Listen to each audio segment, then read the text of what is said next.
미국 국방부 장성들이 비공개 회의에서 우리가 한국한테 배워야 한다고 말한 K3 전차의 정체 지금부터 제대로 파헤쳐 드릴게요. 여러분, 솔직히 말해서 지금까지 전 세계 국방 산업계가 미국이나 독일, 러시아 중심으로 돌아갔던 거 다 아시잖아요? 그런데 지금 이 순간 대한민국 현대로템이 개발 중인 K3 전차 때문에 전 세계가 완전히 뒤집히고 있다는 거 알고 계셨나요? 그냥 좋은 전차 하나 만드는 수준이 아니에요. 이건 진짜 게임 체인저거든요. 아니, 게임 체인저 정도가 아니라 아예 게임판 자체를 갈아엎는 수준이라고 봐야 해요.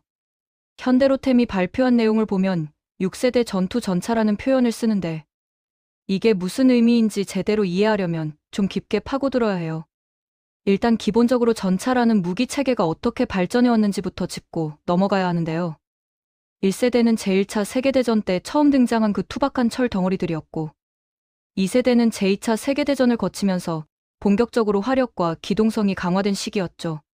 3세대는 냉전 시대에 등장한 복합장갑과 정밀 사격 통제 시스템을 갖춘 세대였고 4세대는 디지털화와 네트워크 중심 전투 개념이 도입된 시기예요. 그리고 지금 대부분의 선진국들이 사용하는 전차들이 4세대에서 4.5세대 정도로 분류되는데 한국은 이미 K 흑표로 4.5세대의 정점을 찍었잖아요. 근데 이제 K3로 넘어가면서 아예 5세대를 건너뛰고 6세대로 직행하겠다는 게 현대로템의 계획이에요. 이게 얼마나 미친 시도인지 아시겠죠? 다른 나라들은 아직도 4세대 전차 업그레이드하느라 정신없는데 우리는 벌써 차원이 다른 물건을 만들고 있다는 거예요.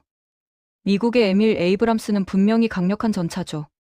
그런데 솔직히 말하면 기본 설계가 1970년대 거거든요. 물론 계속 업그레이드는 해왔지만 근본적인 구조적 한계는 어쩔 수가 없어요. 독일의 레오파르트 2도 마찬가지고요.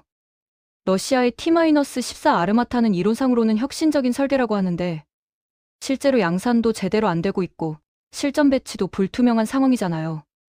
우크라이나 전쟁터에서 러시아 전차들 포탑 날아가는 거 본 적 있으시죠? 그게 바로 구식 설계의 치명적인 약점이에요. 탄약을 포탑 안에 그대로 보관하니까 적의 공격을 받으면 내부에서 유폭이 일어나면서 포탑이 하늘로 날아가는 거죠. 승무원들은 당연히 전멸이고요. 이런 참혹한 현실을 목격한 전 세계 국방 관계자들이 이제는 승무원 안전이 최우선이다라는 결론에 도달했어요. 그런데 문제는 기존 전차들은 이미 설계가 완성되어 있기 때문에 근본적인 구조 변경이 거의 불가능하다는 거예요.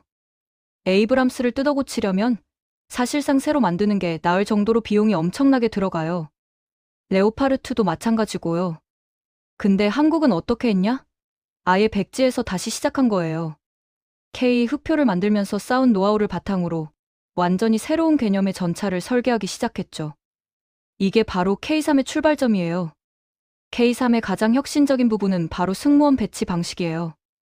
기존 전차들은 조종수가 앞쪽 하부에 있고 포수와 전차장이 포탑 안에 그리고 장전수도 포탑 내부에 있는 구조잖아요. 이렇게 승무원들이 전차 곳곳에 흩어져 있으면 전차가 관통당했을 때 생존 확률이 극도로 낮아져요. 특히 포탑 내부는 탄약과 바로 붙어 있기 때문에 가장 위험한 위치죠. 그런데 K3는 이 문제를 완전히 다르게 접근했어요. 일단 자동 장전 장치를 도입해서 장전수를 없앴어요. 이거 자체만으로도 엄청난 발전이거든요. 자동 장전 장치가 있으면 포탄 장전 속도가 일정하게 유지되고 승무원 피로도도 줄어들고 무엇보다 인명 손실 위험을 줄일 수 있죠. 근데 여기서 끝이 아니에요. K3는 남은 승무원들을 전부 전차 앞부분에 독립된 장갑 캡슐 안에 집어넣었어요. 이게 무슨 의미냐면 조종수가 원래 앉아있던 그 위치에 훨씬 더 강력한 복합 장갑으로 보호된 공간을 만들고 그 안에 조종수, 포수, 전차장이 모두 함께 탑승하는 거예요. 이렇게 하면 포탑이 날아가든 탄약고가 터지든 상관없이 승무원들은 살아남을 수 있어요. 전차의 가장 안전한 위치인 전면, 하부에 승무원들을 모아놓은 거죠. 이스라엘의 메르카바 전차도 비슷한 개념을 일부 적용했지만 K3는 그보다 훨씬 더 극단적으로 밀어붙인 설계예요. 그리고 이렇게 승무원들을 모아놓으면 또 다른 엄청난 장점이 생기는데 바로 팀워크예요. 전차 전투에서 승무원들 간의 원활한 소통과 협력이 얼마나 중요한지 아시잖아요? 기존 전차들은 승무원들이 각자 다른 위치에서 인터콤으로 대화하는 구조였는데 이게 생각보다 불편하거든요. 전투 중에는 폭음과 진동 때문에 의사소통도 어렵고요. 근데 K3는 승무원들이 바로 옆에 앉아 있으니까 즉각적인 반응과 협력이 가능해져요. 이건 전투 효율성 측면에서 엄청난 이점이죠. 자, 이제 스텔스 기능에 대해서 얘기해 볼게요. 전차의 스텔스라니, 이게 말이 되나 싶으시죠? 근데 이게 가능해요. 물론 전투기처럼 레이더에 안 잡히는 그런 수준은 아니지만 K3는 적의 탐지를 최대한 어렵게 만드는 여러 기술들을 적용했어요. 첫째는 열신호 감소예요. 현대전에서 적외선 탐지 장비와 열상 카메라가 얼마나 중요한지 다들 아시죠? 전차는 엔진에서 엄청난 열이 발생하기 때문에 밤에도 쉽게 탐지돼요. 근데 K3는 수소 연료 전지 엔진을 사용하면서 이 문제를 획기적으로 해결했어요. 수소 엔진의 장점은 정말 많은데요. 일단 소음이 거의 없어요. 기존 디젤 엔진은 멀리서도 들릴 정도로 시끄럽거든요. 전차 특유의 그 굉음 소리 다들 아시잖아요. 근데 수소 엔진은 특히 저속이나 정지 상태에서 거의 무소음 주행이 가능해요. 상상해보세요. 60톤짜리 철덩어리가 소리도 없이 다가온다는 걸. 적 입장에서는 완전히 공포 영화죠.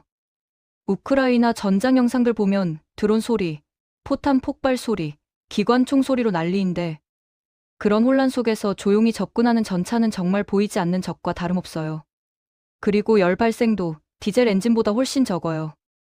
이게 중요한 이유가 요즘은 보병들도 휴대용 열상 카메라를 들고 다니거든요. 그리고 드론에도 열상 카메라가 달려 있고요. 우크라이나 전쟁에서 드론이 전차를 추적해서 공격하는 영상 수도 없이 봤잖아요. 근데 열 신호가 적으면 그만큼 탐지되기 어렵다는 거예요. 물론 완전히 안 보이는 건 아니지만 탐지 거리가 확 줄어들죠. 적이 1km 밖에서 볼 수 있던 걸 500m 안으로 줄이면 그만큼 우리가 먼저 적을 발견하고 공격할 수 있는 시간이 늘어나는 거예요. 또 하나, K3는 전차 외형 자체도 레이더 반사를 최소화하는 설계를 적용했다고 해요. 물론 구체적인 기술은 군사 기밀이라 공개되지 않았지만 각진 부분을 줄이고 매끄러운 곡선으로 처리한다거나 특수 코팅을 적용한다거나 하는 방식들이 있죠. 이런 것들이 복합적으로 작용하면 적의 레이더나 센서에 잡히는 신호를 상당히 줄일 수 있어요. 완전히 투명 인간이 되는 건 아니지만 적보다 먼저 보고 먼저 쏘는 게 현대전의 핵심이거든요. 그 먼저의 시간을 조금이라도 더 벌어주는 게 이런 스텔스 기술의 핵심이에요. 그리고 K3의 센서 시스템도 미쳤어요. 전차 외부 곳곳에 설치된 고해상도 카메라들이 360도 파노라마 뷰를 실시간으로 제공해요. 기존 전차들은 잔망경으로 밖을 보거나 해치를 열고 머리를 내밀어야 했잖아요. 근데 그러면 저격 위험이 있고 시야도 제한적이에요. K3는 승무원들이 안전하게 캡슐 안에 앉아서 고화질 디스플레이로 밖을 볼 수 있어요. 그냥 보는 것도 아니고 주야간 열화상 카메라가 결합되어 있어서 밤이든 낮이든 비가 오든 안개가 끼든 선명하게 전장 상황을 파악할 수 있죠. 더 미친 건 증강현실 기술이에요. 승무원들이 착용하는 헬멧에 AR 디스플레이가 내장되어 있어서 전차 외부의 영상을 헬멧 화면에 띄워주는 거예요. 그러면 승무원들은 마치 전차 장갑이 투명한 것처럼 밖을 볼 수 있어요. 이거 진짜 SF 영화에서나 나올 법한 기술인데 실제로 구현되고 있다는 게 놀랍죠. 전차장이 고개를 돌리면 그 방향의 외부 영상이 실시간으로 보이는 거예요. 사각지대가 사라지는 거죠. 기존 전차들은 측후방 사각지대 때문에 보병들이 숨어서 대전차 무기로 공격하는 게 가능했는데 K3는 그게 불가능해요. 모든 방향을 실시간으로 감시하니까요. 이제 화력 부분을 얘기해 볼게요. K3는 130mm급 주포를 장착할 것으로 예상돼요. 기존 전차들 대부분이 120mm 주포를 쓰는데 10mm 차이가 뭐 그리 대단하냐고 생각할 수도 있는데요. 이게 엄청난 차이예요. 포탄의 직경이 커지면 그만큼 장약도 많이 들어가고 관통력과 파괴력이 기하급수적으로 증가하거든요. 실제로 계산해보면 130mm 포탄의 에너지는 120mm보다 40% 이상 높아요. 이 정도면 현존하는 어떤 전차의 정면 장갑도 관통할 수 있는 수준이죠. 그리고 이 주포에는 차세대 포탄들이 사용될 예정이에요. 텅스텐이나 열화우라늄 같은 재질의 날개 안정 분리 철갑탄은 기본이고 대전차, 고폭탄, 다목적 프로그래머블 탄약 같은 것들도 사용할 수 있어요. 프로그래머블 탄약이 뭐냐면 발사 전에 탄약의 명령을 입력해서 공중에서 폭발하게 만들거나 특정 거리에서 폭발하게 만들 수 있는 똑똑한 탄약이에요. 예를 들어 건물 뒤에 숨어 있는 적 보병들을 공격할 때 건물 위에서 공중 폭발을 시키면 파편이 위에서 쏟아지면서 엄폐물 뒤의 적들도 타격할 수 있죠. 이런 다양한 탄약을 상황에 맞게 선택해서 쏠 수 있다는 게 K3의 강점이에요. 부무장도 강력해요. 동축 기관총은 물론이고 원격 조종 무기 스테이션이 장착돼요. 이게 뭐냐면 전차 위에 달린 기관총을 원격으로 조종할 수 있는 시스템이에요. 기존에는 전차장이 해치를 열고 몸을 내밀어서 기관총을 쏴야 했는데 그러면 저격당할 위험이 엄청 크거든요. 근데 원격 조종 무기 스테이션이 있으면 안전하게 내부에서 카메라를 보면서 기관총을 쏠 수 있어요. 여기에도 열상 카메라와 레이저 거리 측정기가 달려 있어서 정확한 사격이 가능하죠. 그리고 능동 방어 시스템도 탑재돼요. 이게 정말 중요한데요. 적이 쏜 대전차 미사일이나 로켓을 자동으로 요격하는 시스템이에요. 레이더나 센서로 날아오는 적의 무기를 탐지하면 자동으로 요격 발사체를 쏴서 공중에서 파괴해버리는 거죠. 이스라엘의 트로피 시스템이나 러시아의 아레나 시스템 같은 게 있는데 K3는 한국형 능동방어 시스템을 탑재할 예정이에요. 이게 있으면 대전차 미사일 한두 발로는 전차를 파괴하기 거의 불가능해져요. 장갑 기술도 엄청 발전했어요. K 흡표 때부터 이미 복합 장갑 기술이 세계 최고 수준이었는데 K3는 여기서 한 단계 더 진화했어요. 세라믹, 강철, 복합 재료를 여러 겹으로 쌓은 복합 장갑은 기본이고 반응 장갑도 추가될 거예요. 반응 장갑은 적의 공격을 받으면 폭발하면서 적의 관통자를 무력화시키는 장갑이에요. 그리고 전차 하부에는 지뢰 방호 장갑도 강화돼요. 우크라이나 전쟁에서 지뢰가 얼마나 위협적인지 다들 봤잖아요. K3는 지뢰를 밟아도 승무원들이 안전하도록 V자형 선체 바닥 설계와 강화된 하부 장갑을 적용할 예정이에요. 이제 가장 혁신적인 부분, 인공지능 시스템에 대해 얘기해 볼게요. K3는 단순한 전차가 아니라 하나의 지능형 전투 플랫폼이에요. 인공지능 알고리즘이 전차의 모든 센서와 무기 시스템을 통합 관리하죠. 예를 들어 전차가 이동하는 중에 여러 개의 적 표적을 동시에 발견했다고 쳐봐요. 기존 전차는 전차장이 우선순위를 판단해서 하나씩 명령을 내려야 하는데 K3의 AI는 순식간에 위협 우선순위를 분석해서 가장 위험한 표적부터 자동으로 추천해줘요. 그리고 포수가 확인만 하면 바로 사격이 이루어지죠. 더 나아가서 AI가 탄약 종류도 자동으로 추천해줘요. 적 전차에는 날개 안정 분리 철갑탄, 보병 집단에는 고폭탄. 이런 식으로 상황에 최적화된 탄약을 선택해주는 거예요. 심지어 AI가 탄도 계산도 자동으로 해줘요. 바람의 방향과 속도, 온도, 습도, 전차의 움직임, 표적의 움직임까지 모든 변수를 고려해서 최적의 조준점을 제시하죠. 포수는 그냥 방아쇠만 당기면 돼요. 명중률이 엄청나게 높아지는 거죠. 그리고 K3는 드론과의 연동도 완벽해요.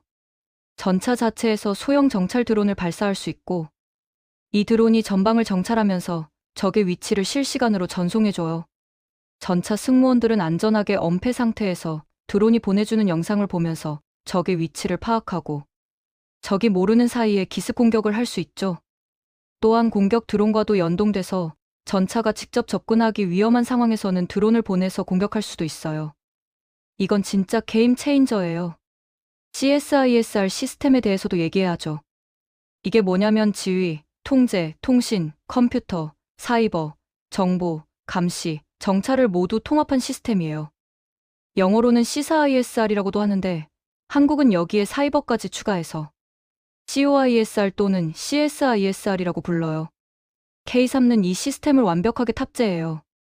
무슨 의미냐면 K3 한 대가 단독으로 싸우는 게 아니라 전체 전장의 네트워크 속에서 정보를 주고받으면서 싸운다는 거예요. 예를 들어 볼게요. K3가 전진하는 도중적 전차 부대를 발견했어요. 이 정보는 즉시 상급 지휘부로 전송되고 동시에 주변의 아군 전차들, 보병부대들, 포병부대들에게도 공유돼요. 그러면 포병부대는 즉시 적 전차 부대에 포격을 가하고 공군은 공습을 준비하고 K3는 최적의 공격 위치로 이동하죠. 모든 게 몇 초 만에 조율돼요.